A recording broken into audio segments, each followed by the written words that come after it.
100కు పైగా దీర్ఘకాలిక సమస్యలకు ఎటువంటి ఆపరేషన్ దుష్ప్రభావాలు లేకుండా హోమియోపతి చికిత్స.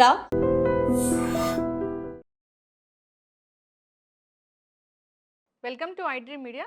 సో జనరల్గా కిడ్నీలు రెండు ఉంటాయి, కానీ కిడ్నీలు ఫెయిల్ అయ్యేంత వరకు తెలీదు. కిడ్నీ ఫంక్షన్ బాగుందని మనం ఎలా తెలుసుకోవాలి, కిడ్నీలు ఎందుకు ఫెయిల్ అవుతాయి, సో ఎవరిలో ఇలాంటివి ప్రాబ్లం అనేది మనం చూస్తాము.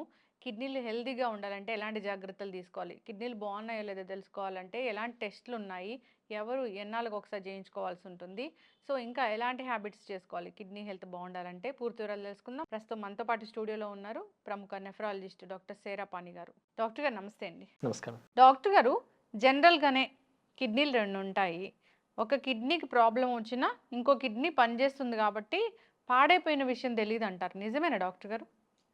సో నేను జనరల్గా నాకు క్లినిక్లో వచ్చే పేషెంట్లకి ఒక చిన్న ఎగ్జాంపుల్ ఇస్తాను. ఎలాగా అంటే మనకి ఇప్పుడు కార్లో పెట్రోల్ ట్యాంక్ ఉందనుకోండి, అది పూర్తిగా ఉన్న లేకపోతే సగంకి వచ్చిన రిజర్వ్లోకి వచ్చిన బండి పనితీరులో మనకి ఏమీ తేడా కనిపించదు. సిమిలర్లీ మనకి పుట్టుకతో మనకి చాలా రిజర్వ్ ఉంటుంది అనమాట కిడ్నీ ఫంక్షన్కి. ఆ కిడ్నీ ఫంక్షన్ సుమారుగా 15-20% ఉన్నా కూడా మనకి ఎటువంటి సిమ్టమ్స్ లేకుండా మనము మన డైలీ యాక్టివిటీస్ని తర్వాత మన లైఫ్ స్టైల్ అన్నీ మేనేజ్ చేసుకోవచ్చు. అందుకనే అప్పుడప్పుడు పరీక్ష చేసుకుంటే, అంటే మనకి పెట్రోల్ ట్యాంక్ ఉన్న ఇండికేటర్ ఎలాగుంటుందో అలాగ మనం పరీక్షలు చేసుకుంటే కానీ కిడ్నీ పనితీరు ఎలా ఉంది అని మాత్రం తెలియకపోవచ్చు. కొంతమందికి కొన్ని రకాల సిచ్యువేషన్స్లో కొన్ని సిమ్టమ్స్ చాలా ఎర్లీగా వస్తాయి. అలాంటి వాళ్ళు డెఫినెట్లీ డాక్టర్ దగ్గరికి వెళ్తారు. ఎలాగంటే వాళ్ళకి కాళ్ళ వాపు రావడము, లేకపోతే మొహంలో వాపు రావడము, లేకపోతే బీపీ ఎక్కువగా ఉండడము, దానివల్ల వచ్చే ఇబ్బందులు ఏమైనా ఉన్నాయో వాటి వల్ల వాళ్ళకి కొంచెం ఇండికేషన్స్ వస్తాయి. అంటే కిడ్నీలు పాడయ్యే ముందు ఈ లక్షణాలు కనిపిస్తాయి. ఈ లక్షణాలు కొంతమందిలో కనిపిస్తాయి. మొహం వాయడం, మొహం వాపు, కాళ్ళ వాపులు, లేకపోతే యూరిన్లో నురుగు రావడము, ఇలాంటి సిమ్టమ్స్ వాళ్ళంతా వాళ్ళే డాక్టర్ దగ్గరికి వెళ్తారు. చాలామందికి ఇటువంటి సిమ్టమ్స్ ఏమి ఉండకపోవచ్చు. సో వాళ్ళకి ఏదో పరీక్ష చేయించుకుంటే బ్లడ్ టెస్ట్లో వాళ్ళకి ఓకే క్రియాటినిన్ అన్న పరీక్ష కిడ్నీల ఫంక్షన్ని మనకి చెప్తుంది. అది ఎక్కువగా ఉండడము, దానివల్ల కిడ్నీ డాక్టర్ని కలవడము అవ్వచ్చు. సో చాలా వరకు చాలామందికి కిడ్నీ ఫంక్షన్ బాగా తగ్గేంత వరకు కూడా సిమ్టమ్స్ ఉండకపోవచ్చు. అసలు కిడ్నీ డాక్టర్ని ఏ ఏజ్లో కలవాలి? సో ఈ ఏజ్లో కలవాలని ఏమీ లేదు, కానీ ఎవరైతే ఫ్యామిలీ హిస్టరీ ఉందో, వాళ్ళు, ఎవరికైతే షుగర్ కానీ అంటే డయాబెటీస్, హై బ్లడ్ ప్రెషర్ ఉంది, ఇలాంటి వాళ్ళకి కిడ్నీలకి ఎఫెక్ట్ అయ్యే అవకాశం ఎక్కువ. అలాంటి వాళ్ళు కిడ్నీ డాక్టర్ని ఒకసారి కలిసి అంత బాగానే ఉందని తెలుసుకోవడం ఇంపార్టెంట్. టెస్ట్లు అన్నారు కదా డాక్టర్, కిడ్నీకి సంబంధించి ఏం టెస్ట్లు ఉంటాయి కిడ్నీ హెల్త్ బాగుందో లేదో తెలుసుకోవడానికి? సో రకరకాల పరీక్షలు ఉన్నాయి దీంట్లో. ఫస్ట్ సింపుల్ ఏంటి అంటే యూరిన్ టెస్ట్. యూరిన్ టెస్ట్లో మనకి చూసేది ఏంటంటే యూరిన్లో బ్లడ్ కానీ ప్రోటీన్ కానీ బయటికి వెళ్తుందా అన్నది సింపుల్ టెస్ట్ ఉంటాయి. కంప్లీట్ యూరిన్ ఎగ్జామినేషన్ అంటారు. సో ఈ పరీక్షలో మనకి కిడ్నీలో ఏమన్నా వాపు ఉన్నా, కిడ్నీకి సంబంధించేటువంటి ప్రాబ్లమ్స్ ఉన్నా దాంట్లో మనకి బయటపడే అవకాశం ఉంది. అది కాకుండా రక్త పరీక్షలు ఉంటాయి. రక్త పరీక్షల్లో క్రియాటినిన్ అనేది ముఖ్యమైన పరీక్ష. ఈ క్రియాటినిన్ ఏంటంటే మన కిడ్నీ పనితీరు ఎలా ఉంది అనేది చెప్తుంది. దాని నుంచి మనకి కొన్ని డిడక్టెడ్ వాల్యూస్ ఉంటాయి, అంటే మనం క్యాలిక్యులేట్ చేసి కొన్ని వాల్యూస్ని క్రియేట్ చేసుకోవచ్చు. దాన్ని జిఎఫ్ఆర్ అంటారు, అంటే గ్లోమరులర్ ఫిల్ట్రేషన్ రేట్. ఒక నిమిషంలో మన కిడ్నీలు ఎంత బ్లడ్ని ప్రాసెస్ చేయగలుగుతున్నాయని చెప్పే విషయం అది. సో క్రియాటినిన్ ఒకటి, యూరిన్ టెస్ట్ ఒకటి, తర్వాత బ్లడ్ ప్రెషర్ ఎలా ఉంది, ఇవి మూడు మనకి చాలా ఇంపార్టెంట్ అనమాట. ఎవరికైతే డయాబెటీస్ ఉందో వాళ్ళు షుగర్ సంబంధించిన పరీక్షలు కూడా చేయించుకోవాల్సి వస్తుంది. రికరెంట్ యూరిన్ ఇన్ఫెక్షన్స్ కిడ్నీని దెబ్బతీస్తాయా? డెఫినెట్గా ఛాన్సెస్ అయితే డెఫినెట్లీ ఉన్నాయి. అంటే యూరిన్ ఇన్ఫెక్షన్స్ రకరకాలుగా రావచ్చు. ఒకటి జస్ట్ బ్లాడర్, అంటే మూత్రం సంచిలో మాత్రమే వచ్చే ఇన్ఫెక్షన్స్, దాన్ని సిస్టైటిస్ అంటారు. అలాంటి ఇన్ఫెక్షన్స్ అంటే యూరిన్ వెళ్తున్నప్పుడు మంట రావడము, లేకపోతే ఒక్కొక్కసారి జ్వరం రావడము, ఇలాంటివి వచ్చే అవకాశాలు ఉంటాయి. అలాగే తరచుగా యూరిన్కి వెళ్ళాల్సి రావడము. ఇన్ఫెక్షన్ బ్లాడర్లో ఉన్నంత వరకు మనకి ఏమి ఇష్యూ లేదు. కొన్నిసార్లు ఇన్ఫెక్షన్ పైకి పాకుతుంది, అంటే కిడ్నీల వరకు వెళ్తుంది అనమాట. అలాగ తరచుగా కిడ్నీలో ఇన్ఫెక్షన్స్ వచ్చినప్పుడు కిడ్నీస్లో స్కారింగ్ అంటారు, అంటే ఇర్రివర్సిబుల్ డ్యామేజ్ అయ్యే అవకాశం ఉంటుంది. అలా ప్రతిసారి కిడ్నీ ఎప్పుడైతే ఇన్ఫెక్ట్ అయిందో దానివల్ల వచ్చే ఇబ్బందులతో అంటే జనరలీ అలాంటి సిచ్యువేషన్లో ఏంటంటే జ్వరం వస్తుంది, నడుము నొప్పి వస్తుంది, అలాగే యూరిన్‌లో మంట, నొప్పి ఇలాంటివన్నీ ఉంటాయి. అలా రిపీటెడ్‌గా అయినప్పుడు కిడ్నీస్ డ్యామేజ్ అయ్యే అవకాశం చాలా ఉంది. ఇప్పుడు కిడ్నీ స్కార్ అనేది ఒక్కసారి యూరిన్ ఇన్ఫెక్షన్ వచ్చినా వస్తదా డాక్టర్ గారు?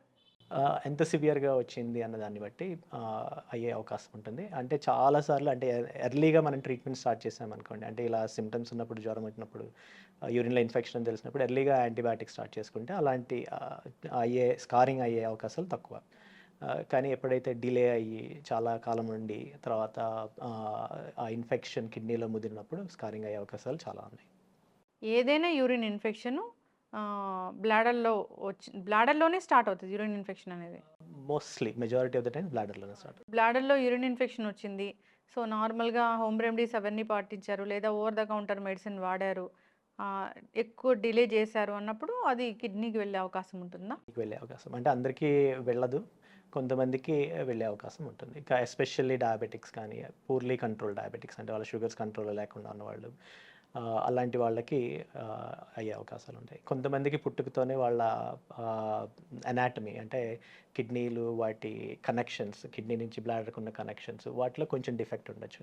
అలాంటి వాళ్ళకి యూరిన్ నుంచి అది బ్లాడర్ నుంచి కిడ్నీకి ఇన్ఫెక్షన్ పాకే అవకాశాలు ఎక్కువుంటాయి.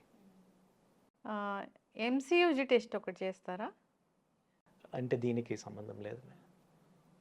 యూరిన్‌కి యూరిన్‌కే కానీ మిక్స్చరేషన్ సిస్టోయూరోథ్రోగ్రామ్ ఎప్పుడు చేస్తారంటే వాళ్ళకి అబ్స్ట్రక్షన్ సింప్టమ్స్ ఉన్నప్పుడు అంటే యూరిన్ ఫ్లోకి ప్రాబ్లమ్స్ ఉన్నప్పుడు దాంట్లో క్లారిటీ వస్తుందన్నమాట.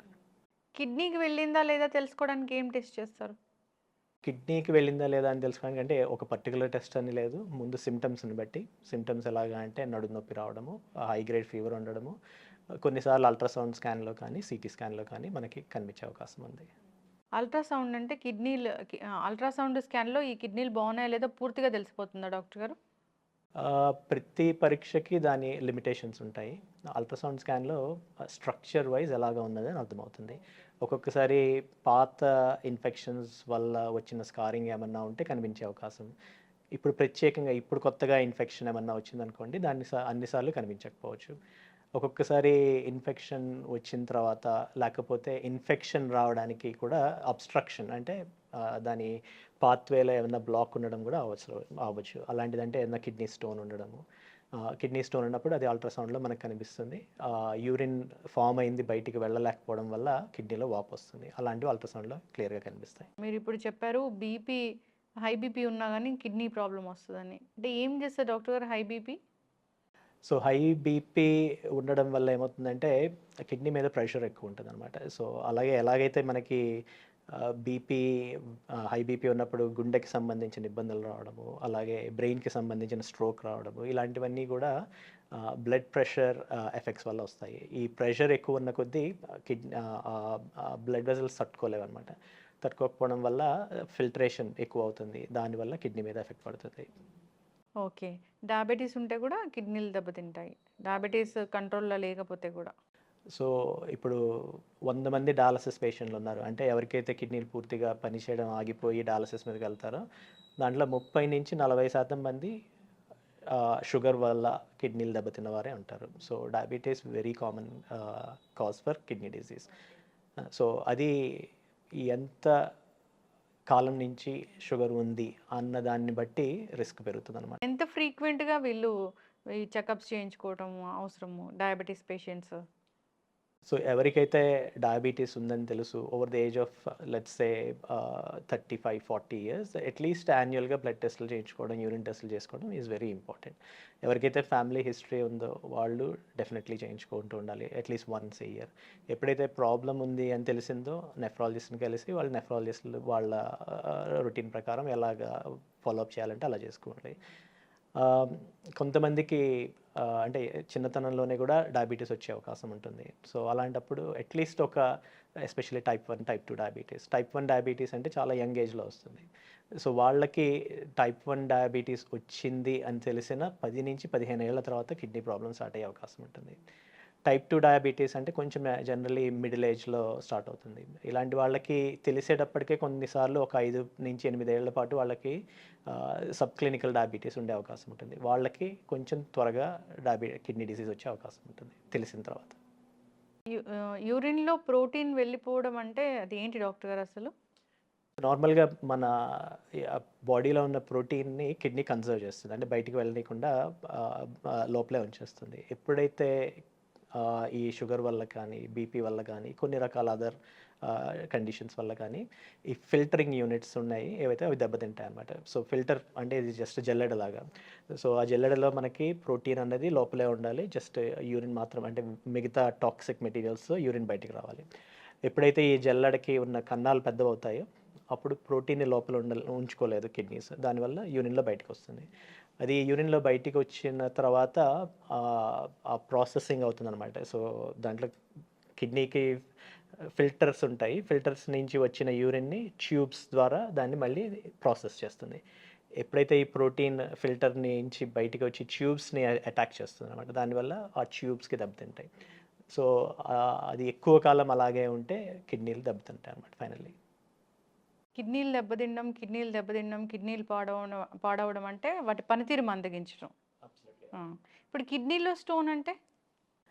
సో, కిడ్నీలో స్టోన్ రకరకాల కారణాల వల్ల అవుతాయి. ఎస్పెషల్లీ మన హైదరాబాద్ లాంటి ప్రదేశంలో హాట్ వెదర్, యారిడ్ వెదర్ వీటి వల్ల డీహైడ్రేషన్‌కి ఛాన్సెస్ ఎక్కువుంటాయి. సో, ఎవరైతే నీళ్ళు ఎక్కువగా తాగరో అంటే వేడి వెదర్‌లో కూడా నీళ్ళు తక్కువ తాగకపోతే యూరిన్ చాలా కాన్సంట్రేటెడ్‌గా వస్తుంది. కాన్సంట్రేటెడ్‌గా వచ్చినప్పుడు అది నిలవ ఉండిపోయి, ఆ నిలవ ఉన్న దాంట్లో ఉన్న కొన్ని కెమికల్స్ ఇలా స్టోన్స్ కింద మారతాయి. So, for example major most common kidney stone ఏంటంటే calcium based kidney stones. So, దానికి ఇంకా రకరకాల కారణాలున్నాయి. కొంతమంది ఎవరైతే చాలా హెవీగా నాన్ వెజిటేరియన్ ఫుడ్ తింటారో, హెవీగా సాల్ట్ కన్సంప్షన్ ఎక్కువ ఉంటుందో, నీళ్ళ కన్సంప్షన్ తక్కువ ఉంటుందో, వీళ్ళు they're at very high risk of developing kidney stones. అదే కాకుండా ఫ్యామిలీ హిస్టరీ. సో, కొంతమందికి ఇది ఫ్యామిలీలో రన్ అవుతుంది. సో, వాళ్ళ పేరెంట్స్ కానీ, బ్రదర్స్, సిస్టర్స్ కానీ వాళ్ళకి కూడా కిడ్నీ స్టోన్స్ ఉండే అవకాశం. వాళ్ళకి high risk of kidney stone formation. Kidney stone ఉంటే అంటే డేంజరా డాక్టర్ గారు? చిన్న చిన్న స్టోన్స్ ఉన్నంత మాత్రాన కిడ్నీస్‌తో ఇబ్బందేం లేదు. కిడ్నీ స్టోన్స్‌తో ఇబ్బంది లేదు. కానీ ఆ స్టోన్స్ ఎప్పుడైతే ఉండాల్సిన చోట ఉండకుండా నెమ్మదిగా అవి మూవ్ అవుతాయో, మూవ్ అయ్యి అంటే కిడ్నీ నుంచి బ్లాడర్‌కి కనెక్ట్ చేసే ట్యూబ్ ఏదైతే ఉందో అది దాని గొట్టం సన్నగా ఉంటుంది. ఈ స్టోన్స్ అక్కడి నుంచి మూవ్ అయ్యి ఆ గొట్టంలోకొచ్చినప్పుడు అవి అక్కడ బ్లాక్ అయ్యే అవకాశం ఉంటుంది. బ్లాక్ అయినప్పుడు పెయిన్ రావడము, తర్వాత ఇన్ఫెక్షన్ రావడము, విపరీతంగా పెయిన్ వచ్చి ఎమర్జెన్సీలో అడ్మిట్ అవ్వడము ఇలాంటివి అవుతాయి. దాంట్లోనూ కిడ్నీలో సైజ్‌ని బట్టి కూడా కొన్నిసార్లు సింప్టమ్స్ ఉంటాయి. సో, కిడ్నీ స్టోన్స్ ఎక్కువగా ఉన్నాయనుకోండి, చాలా ఎక్కువ ఉన్నాయనుకోండి, దెన్ దానివల్ల కూడా కిడ్నీ ఫంక్షన్ మీద ఎఫెక్ట్ పడే అవకాశం ఉంటుంది. కిడ్నీ స్టోన్సే ఉంటాయి. చాలానే వస్తాయి డాక్టర్ గారు. ఒక స్టోన్ వస్తే అది అటు ఇటు కదలడము, మనకి లక్షణం తెలియడం అట్లా ఉండదా? కిడ్నీ స్టోన్ ఉంటే ఒక లక్షణం అంటే పెయినేనా? ఇంకా ఏమైనా ఉంటుందా? ఒక్కొక్కసారి యూరిన్‌లో బ్లడ్ రావడం ఉంటుంది. తర్వాత అది ఆ కిడ్నీ స్టోన్ ఎప్పుడైతే బ్లాడర్‌లోకి వచ్చిందో అప్పుడు తరచుగా యూరినేషన్‌కి ఉంటుంది. తర్వాత పెయిన్ ఉంటుంది జనరల్లీ. పెయిన్ ఎక్కడ అంటే ఈ నడుము నుంచి ముందుకి పెయిన్ పాకుతుంటుంది. అది ఒక్కొక్కసారి చాలా సివియర్‌గా ఉంటదనమాట. ముందుకి పొట్ట ముందుకి. సో, అలాంటి సిట్యుయేషన్స్ చాలా పెయిన్‌ఫుల్‌గా ఉంటాయి. So, most of them emergency అడ్మిషన్‌లోకి వచ్చి హాస్పిటల్ అడ్మిట్ అవ్వాల్సొస్తుంది. అంటే బ్యాక్ పెయిన్‌ని మనం కిడ్నీ పెయిన్ అనలేము. సో, బ్యాక్ పెయిన్ అన్నది ఎప్పుడు కిడ్నీకి సంబంధించిన ఇబ్బంది అవ్వక్కర్లేదు. ఓకే. అంటే బ్యాక్ పెయిన్ ఒక్కొక్కసారి వెన్నుపూసకు సంబంధించొచ్చు. ఒక్కొక్కసారి మజిల్ పెయిన్ అయ్యుండొచ్చు. కిడ్నీ పెయిన్ అయ్యుండొచ్చు. సో, అన్ని బ్యాక్ పెయిన్స్ కిడ్నీ పెయిన్స్ అయితే కాదు. కిడ్నీలో స్టోన్స్ ఇప్పుడు పాలకూర, టమాటా తిన్నా గాని కిడ్నీలో స్టోన్స్ వస్తాయంటారు. వాస్తవేనా డాక్టర్ గారు అది? సో, పాలకూర, టమాటాల్లో వీటిలో ఆక్సలేట్స్ అన్నవి ఎక్కువ ఉంటాయి. సో, ఎప్పుడైతే ఆక్సలేట్ ఎక్కువ ఉందో అది యూరిన్‌లో కాన్సంట్రేట్ అయ్యి కిడ్నీ స్టోన్ కింద మారే అవకాశం ఉంది. కానీ అందరికీ అయితే అవ్వదు. కొంతమందికి మాత్రమే. అంటే దీంట్లో రకరకాల కారణాలున్నాయి. ఇంతకుముందు చెప్పినట్టు నీళ్ళు సరిగ్గా తాగకపోవడము, లేకపోతే ఆహ్, నాన్ వెజిటేరియన్ ఫుడ్ ఎక్కువ తినడము, ఉప్పు ఎక్కువ తినడము. తర్వాత కొన్ని రకాల జెనెటిక్ కాజెస్ ఉన్నాయి. వాళ్ళకి యూరిన్‌లో ఒక్కొక్కసారి సిట్రేట్ అన్నది తక్కువ ఉంటుంది. అలాంటున్నప్పుడు ఇది ఆక్సలేట్ ప్రెసిపిటేట్ అవుతుంది. ఈ ప్రెసిపిటేట్ అయినప్పుడు అది స్టోన్ కింద మారే అవకాశం ఉంటుంది. డాక్టర్ గారు ఈ టొమాటో, పాలకూర ఇలాంటి కాంబినేషన్ ఆఫ్ ఫుడ్స్ తింటే కిడ్నీ స్టోన్స్ వస్తాయని చెప్తూ ఉంటారు. ఇక అంతే కాకుండా కాల్షియం టాబ్లెట్స్ వాడితే కూడా కిడ్నీ స్టోన్స్ వస్తాయి అంటారు. వాస్తవమేనా అది? సో కాల్షియం సప్లిమెంట్స్ తీసుకుంటే కిడ్నీ స్టోన్స్ వచ్చే అవకాశం అయితే డెఫినెట్లీ ఉంది. డాక్టర్ గారు, ఎవరికైనా ఏదైనా డెఫిషియన్సీ, కాల్షియం డెఫిషియన్సీ ఇలాంటివి వచ్చినప్పుడు కాల్షియం సప్లిమెంట్స్ తీసుకుంటూ ఉంటారు. అవి కూడా ఎక్కువ కాలం వాడితే అవి కిడ్నీలని ఎఫెక్ట్ చేస్తాయి, కిడ్నీ స్టోన్స్ అవుతాయి అంటారు. నిజమేనా అది? సో దాంట్లో కొంత వాస్తవం అయితే డెఫినెట్లీ ఉంది. మనము కాల్షియం అన్నది డైటరీ న్యాచురల్ రిసోర్సెస్ అంటే పాలు, పెరుగు, పన్నీర్ వీటితో వచ్చే కాల్షియం వల్ల మనకి అంత ఎక్కువ ఏమి ఇబ్బంది ఉండకపోవచ్చు. కానీ ఎవరైతే ఎక్కువగా తీసుకుంటారో అంటే బియాండ్ వాట్ ఈస్ నీడెడ్ అవి కిడ్నీ స్టోన్స్కి ఫామ్ అయ్యే రిస్క్ అయితే ఉంది. దానికంటే ఇంపార్టెంట్ ఏంటంటే చాలామంది విటమిన్ సి తీసుకుంటారు. విటమిన్ సి మనకి కోవిడ్ టైంలో వాటిలో చాలామంది they have been taking excess vitamin C. Vitamin C can be more dangerous ఎందుకంటే vitamin C and calcium supplementations ఈ రెండు కలిపి they lead to oxalate stone formation. So చాలామందికి అట్లీస్ట్ నాకు కోవిడ్ టైంలో 3-4 పేషెంట్లు కనిపించారు. ఎవరంటే ఎక్కువగా విటమిన్ సి తీసుకొని దానివల్ల కిడ్నీలో ఆక్సలేట్ డిపాజిట్ అయ్యి దానివల్ల కిడ్నీ ఫంక్షన్ తగ్గిన వాళ్ళు చాలామంది ఉన్నారు. సో కాల్షియం ప్రిస్క్రైబ్ చేసి కరెక్ట్ డోస్లో తీసుకుంటే with in limitations is fine. But ఎప్పుడైతే ఎక్సెస్ డోస్ అయిందో or in combination with excess vitamin C, that is dangerous. Doctor గారు, అయితే కిడ్నీలు పాడైనప్పుడు ట్రాన్స్‌ప్లాంట్ వరకు వెళ్ళాల్సి వస్తదా? అంటే 2 కిడ్నీలు పాడవుతేనే ట్రాన్స్‌ప్లాంటా? లేదంటే ఎట్లా అసలు ట్రాన్స్‌ప్లాంట్ ఈ టాపిక్ అంటే ఏంటి? సో జనరల్లీ కిడ్నీ ప్రాబ్లం ఉంది, క్రియాటినిన్ పెరుగుతోంది అంటే 2 కిడ్నీలు ఎఫెక్ట్ అయినట్టే మనకి అర్థం. సో 2 కిడ్నీలు పని చేయకపోతేనే క్రియాటినిన్ ఎలివేట్ అవుతుంది. దానివల్ల కిడ్నీ ప్రాబ్లం మనకి బయటికి కనిపిస్తుంది. చాలా మంది అంటే కిడ్నీ డొనేట్ చేసిన వాళ్ళు ఉంటారు. వాళ్ళ ఒక కిడ్నీతో కంప్లీట్లీ నార్మల్ లైఫ్ లీడ్ చేయగలరు. సో మనకి ఒక కిడ్నీ ఉన్నా సరిపోతుంది. ఎప్పుడైతే క్రియాటినిన్ పెరుగుతుంది అంటే 2 కిడ్నీలు ఎఫెక్ట్ అయినట్టే మనకు. ఎంతవరకు మందులతో వీటిని అంటే అంత దూరం వెళ్లకుండా చేయొచ్చు? అంటే మనకి ఎర్లీ స్టేజెస్లో తెలిస్తే కిడ్నీ ప్రాబ్లం ఉంది అని దెన్ మనకి అంటే డిపెండింగ్ ఆన్ కండిషన్ని బట్టి కొన్నిటిని మనము ప్రోగ్రెస్ అవ్వకుండా హెల్ప్ చేయొచ్చు, కొన్నిటికి ట్రీట్మెంట్స్ ఇచ్చి దాన్ని ప్రోగ్రెస్ అవ్వకుండా చూసుకోవడానికి ప్రయత్నం అయితే చేయొచ్చు. కొన్నిసార్లు మనం ప్రయత్నం చేసిన కొన్నిటికి ట్రీట్మెంట్ ఉండకపోవచ్చు. అలాంటి సిచ్యువేషన్లో అది పూర్తిగా ఫెయిల్ అయ్యేంత వరకు వెళ్తుంది. సో పూర్తిగా ఫెయిల్ అయినప్పుడు కొన్ని రకాల ఇబ్బందులు వస్తాయి. అంటే ఆకలి లేకపోవడము, వాంతులు అవడము, లేకపోతే వాపులు రావడము, ఆయాసం రావడము, ఇలాంటి ఇబ్బందులు వచ్చే అవకాశం ఉంది. ఆర్ కొన్ని సాల్ట్స్ అంటే లైక్ పొటాషియం ఎక్కువ అవడం, ఇలాంటివి ఉన్నప్పుడు మనము 2 ఆప్షన్స్ ఉన్నాయి. ఒకటి డయాలసిస్ చేసుకోవడం, లేకపోతే కిడ్నీ ట్రాన్స్ప్లాంట్కి వెళ్ళడం. కిడ్నీ ట్రాన్స్ప్లాంట్ అనేది అంటే అందరికీ సూటబుల్ అవ్వదు. అయితే వాళ్ళు జాగ్రత్తగా చూస్ చేసుకొని ఆఫ్టర్ థరో ఎవాల్యుయేషన్ వాళ్ళకి కిడ్నీ ట్రాన్స్ప్లాంట్ కన్సల్ట్. అంటే నార్మల్గానే తర్వాత నార్మల్ లైఫ్ లీడ్ చేయొచ్చు డాక్టర్ గారు? జీవితాంతం మందులు వాడాలా కిడ్నీ ట్రాన్స్ప్లాంట్ అవుతే? సో కిడ్నీ ట్రాన్స్ప్లాంట్ చేయడం ఒక ఉద్దేశం ఏంటంటే వాళ్ళకి క్వాలిటీ ఆఫ్ లైఫ్ వెనక్కి వాళ్ళకి as close to normal as possible. Kidney transplant ఉన్నంత వరకు పనిచేస్తున్నంత వరకు వాళ్ళు మందులు వాడాల్సింది. మందులు ఎప్పుడైతే ఆపేస్తారో ఆపకూడదు. ఆపితే కిడ్నీ ఫెయిల్ అయ్యే అవకాశాలు చాలా. కిడ్నీ ఇష్యూసే రాకూడదు, కిడ్నీలు బాగుండాలి అంటే జాగ్రత్తలు ఏముంటాయి? సో ఇది ఎర్లీ స్టేజెస్లో దీన్ని ఐడెంటిఫై చేసుకోవాలి. ఫస్ట్ ఆఫ్ ఆల్ ఎర్లీ స్టేజ్లో ఐడెంటిఫై చేయాలి అంటే ఏదైనా సిమ్టమ్స్ అంటే కాళ్ళ వాపులు కానీ, మొహంలో వాపు కానీ, బీపీ ఎక్కువగా ఉంది, కంట్రోల్ అవ్వట్లేదు, ఇలాంటి సిచ్యువేషన్స్ కూడా ముందు బ్లడ్ టెస్ట్ చేయించుకోండి. బ్లడ్ టెస్ట్లో మనకి ఏదైనా అబ్నార్మాలిటీ ఉండాల్సిన రేంజ్ కంటే ఎక్కువగా ఉంది క్రియాటినిన్ అంటే వెంటనే ఫస్ట్ నెఫ్రాలజిస్ట్ చూడండి. So that is one thing, first advice. Second advice, sugar కానీ, బీపీ కానీ, లేకపోతే family history of kidney disease ఏమైనా ఉన్నా సరే అట్లీస్ట్ యాన్యువల్గా బ్లడ్ టెస్ట్లు చేయించుకోండి. వాటిలో ఏమైనా తేడాలు ఉంటే సీ యువర్ నెఫ్రాలజిస్ట్. ఇవి అంటే రిస్క్ ఫ్యాక్టర్స్. లేకపోతే మామూలుగా అంతా అబ్సల్యూట్లీ బాగానే ఉంది, ఏమి రిస్క్ ఫ్యాక్టర్స్ లేవు అంటే మీరు చేయగలిగినవి ఏంటి అంటే adequate వాటర్ ఇంటేక్ ఉండాలి. అంటే అట్లీస్ట్ 2.5-3 లీటర్స్ పర్ డే. తక్కువగా తాగితే వచ్చే ఇబ్బందులు కిడ్నీ స్టోన్స్ ఫామ్ అవడం, తర్వాత యూరిన్ ట్రాక్ట్ ఇన్ఫెక్షన్స్ రావడం, వీటి వల్ల దాని ఎఫెక్ట్ కిడ్నీ మీద పడే ఫస్ట్ థింగ్.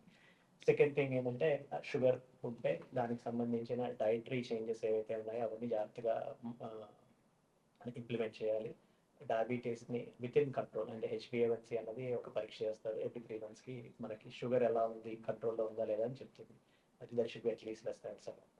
తర్వాత ఎక్సర్సైజ్ ఇస్ ఎక్స్ట్రీమ్లీ ఇంపార్టెంట్. ఎందుకు అంటే ఎక్సర్సైజ్ చేయడం వల్ల షుగర్ కంట్రోల్లో ఉంటుంది, బీపీ కంట్రోల్లో ఉంటుంది, ఒబెసిటీ తగ్గుతుంది. దానివల్ల వచ్చే secondary sort of strain of the kidneys reduce అవుతుంది. ఎస్. తర్వాత BP control extremely important. Hmm. తగ్గ మందులు ఏవైతే ఉన్నాయో అవి వాడుతూ ఉండాలి. Hmm. అప్పుడప్పుడు బ్లడ్ ప్రెషర్ చెక్ చేసుకొని అది కంట్రోల్లో ఉంది అని తెలుసుకోవడం వెరీ ఇంపార్టెంట్. ఎస్. నెక్స్ట్ కొన్ని రకాల మందులు, especially pain killers Hmm. Like non steroidals అంటారు, ఎసిక్లోఫెనాక్, హైప్లాక్, తర్వాత ఐబుప్రోఫెన్, ఇలాంటివి అప్పుడప్పుడు వాడడంలో తప్పలేదు. Hmm. కానీ ఎక్కువ రోజులు Hmm. ఎక్కువగా వాడడం కిడ్నీ మీద డెఫినెట్లీ ఎఫెక్ట్ పడుతుంది. ఎస్. అండ్ అది ఇంకా ఈ ప్రికాషన్స్ తీసుకోవడం will help someone to not develop kidney. Yes. చక్కటి ఇన్ఫర్మేషన్ డాక్టర్ గారు కిడ్నీస్ గురించి. కిడ్నీ ఫంక్షన్ బాగుందో లేదో తెలుసుకోవాలంటే టెస్టులు ఉన్నాయి, చేయించుకోవాలి. పర్టికులర్ ఏదైనా లక్షణం కనిపించినా లేదా ఇయర్లీ వన్స్ చెకప్స్ ఉంటాయి కాబట్టి చేయించుకుంటే మంచిది. సో అసలు ఏదైనా ప్రాబ్లం ఉందో లేదో తెలుసుకోవచ్చు. ఏదైనా ప్రాబ్లం వచ్చిన అడ్వాన్స్ ట్రీట్మెంట్స్ అయితే ఉన్నాయి, న్యాచురల్ రెమెడీస్ అలాంటివి పాటించకుండా ఉంటే మంచిది. అడ్వాన్స్ ట్రీట్మెంట్స్ ఉన్నాయి కాబట్టి డాక్టర్ని సంప్రదించి అసలు ఏముంది ఏంటి తెలుసుకుంటే ట్రీట్మెంట్ అనేది చక్కగా ఉంటుంది, కిడ్నీ పనితీరు బాగుంటుంది. కిడ్నీలు హెల్తీగా ఉంచుకోవాలని చెప్దాం డాక్టర్ గారు. సిరీస్ కంటిన్యూ చేద్దాం కిడ్నీస్ గురించి, కిడ్నీ హెల్త్ గురించి, వచ్చే కాంప్లికేషన్స్ గురించి మనం సిరీస్ అనేది కంటిన్యూ చేద్దాం. చాలా చక్కటి ఇన్ఫర్మేషన్ ఫాలో అవ్వాలని కోరుకుందాం. ధన్యవాదాలు. Sir, one life lesson what medicine has taught you. whatever you can do without expecting. But I really believe మన పాజిటివ్ యాటిట్యూడ్ ఉంటేనే మనం ఏదైనా సాధించగలం. గట్ని మనం కరెక్ట్గా డీల్ చేసినట్లయితే అది మనకి పాజిటివ్ హార్మోన్స్ని రిలీజ్ చేస్తుంది. షుగర్ వచ్చిన వాళ్ళ పరిస్థితి ఏంటి? పొట్ట దగ్గర పెరిగితే దాన్ని ఆండ్రాయిడ్ అంటారు, ఆండ్రాయిడ్ ఫోన్ కాదు. అసలు థాట్స్ ఎందుకు వస్తాయి? బ్రెయిన్ డెడ్ అంటే దానికి ప్రపంచం అంతా కూడా కొన్ని నిర్దిష్టమైనటువంటి లక్షణాలు ఉన్నాయి. మానసికంగా ధైర్యంగా ఉంటే క్యాన్సర్ జయించవచ్చు. You are a doctor for a cause sir, అంతే. వాళ్ళకి వచ్చిన ఆదాయం కాకుండా ఫ్రీ సర్వీస్ ఎంతమందికో చేస్తుంది. And don't forget to subscribe to iDream. And for more videos, please subscribe to iDream. Please subscribe to iDream. Please subscribe iDream. And please subscribe to iDream. For more videos subscribe to iDream. please like, share and subscribe to the channel. Congratulations, iDream. Subscribe to iDream. Subscribe to iDream. So subscribe to iDream Media. iDream ki iDream team andarki huge congratulations. Please subscribe iDream Media. Please subscribe to iDream. Subscribe iDream. Please subscribe to iDream. iDream అంటే నా కళల channel subscribe చేసుకున్న నోరు తిరుగుతలేదు, మీరైతే గంట గుర్తు కొట్టండి. For more such videos, please subscribe to iDream. Subscribe to iDream. Please subscribe to iDream. Please subscribe iDream Media. Please do subscribe to iDream. Please subscribe to iDream Media. For best entertainment and information, please subscribe iDream.